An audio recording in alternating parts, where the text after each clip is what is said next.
Beekeepers lose hives every year to disease or parasites, but 2 years ago, many more hives than usual died, caused by a syndrome called colony collapse disorder.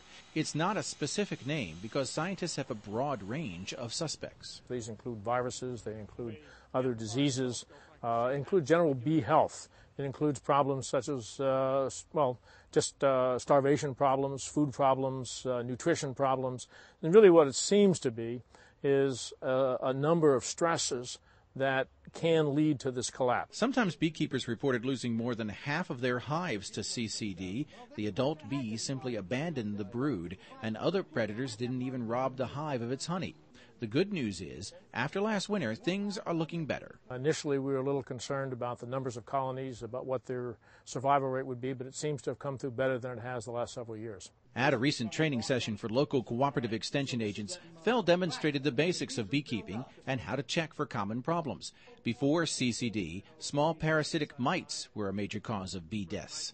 In the past, many beekeepers used pesticides to reduce the mite damage. But now Fell says they're trying to use as few chemicals as possible to reduce the risk of CCD.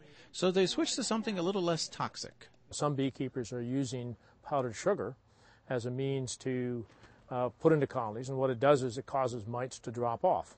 And the idea is we get them to drop off, they fall through, we use a screen bottom so the mites fall down and they're lost from the colony.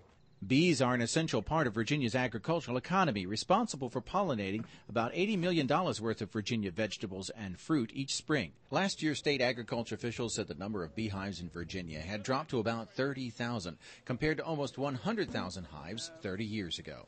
The good news is more and more folks want to help. I'm getting 2-3 calls a day from people saying, hey, how do I get started?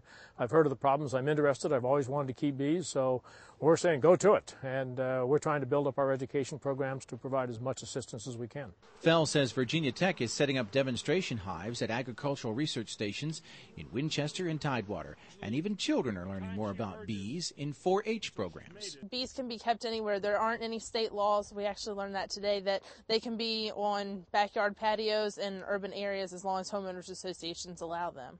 Meanwhile, the U.S. Department of Agriculture Research Program continues to search for solutions to CCD losses, and Virginians are stepping up to help raise more of the humble but valuable honeybees. Maybe what they really needed was to be noticed. In Rockingham County, I'm Norm Hodge.